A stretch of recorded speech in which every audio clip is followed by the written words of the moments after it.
New at 6, the way the Navy supplies the stores on its ships with thousands of snacks and trinkets could soon change. And it has some small business owners crying foul.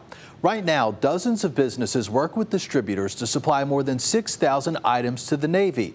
But a 13 News Now investigation confirms the Navy is now looking to dismantle the current system and instead use one large government agency.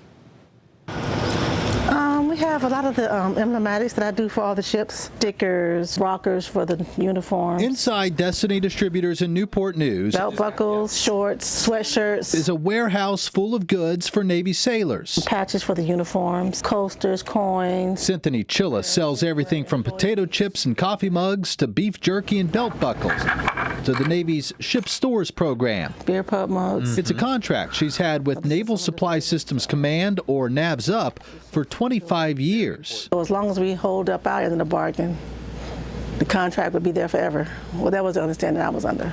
And now what understanding are you under? And that now, Ability One is coming in and swooping and knocking all the little guys out and pretty much putting us out of business. Ability One could be the new player in town. It would act as one large distributor, sourcing thousands of products from other vendors.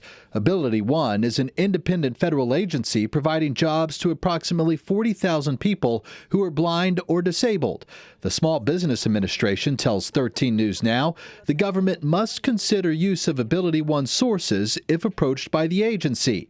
They say it's not meant to hurt small businesses, but rather carve out jobs for blind and disabled Americans. Well, my company is run by disabled veterans that's just severely disabled. So there's taking from one disabled company to give to another. That makes no sense. Cynthia isn't the only one with questions. 13 News Now obtained dozens of emails between top NAVSUP officials and small business owners with questions about why the Navy could choose Ability One to sell the 6,000 items currently purchased from multiple sources. One business owner who wished to remain anonymous explained it like this. The small ship stores vendors are like the local mom-and-pop restaurant, saying the decades of institutional knowledge from these vendors will be lost when these businesses are shut out. Both Senator Tim Kaine and Congresswoman Jen Kiggans were made aware of the concerns and sought answers from the U.S. Navy. In a June letter sent to Senator Kaine, a U.S. Navy captain addressed the senator's inquiry but said no contract has been awarded to date. Another email from a NAVSUP official states Ability One is a mandatory source and a nonprofit entity that will serve as the prime contractor.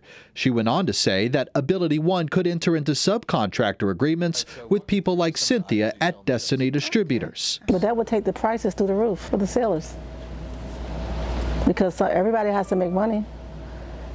So why go to a middleman when you can go to the source? Cynthia says if the Navy follows through with a contract with Ability One, it could spell higher prices for sailors and the end of her business. 70% of my business is the Navy store contract. So 70% of your business could walk out the door? Yes, absolutely. It could pretty much put me out of business. NAVSUP and Ability One declined to speak on camera for this story, but both responded to all our questions by email. NAVSUP anticipates awarding that contract likely to Ability One by the end of September, and a spokesperson says they are in compliance with federal regulations in doing so.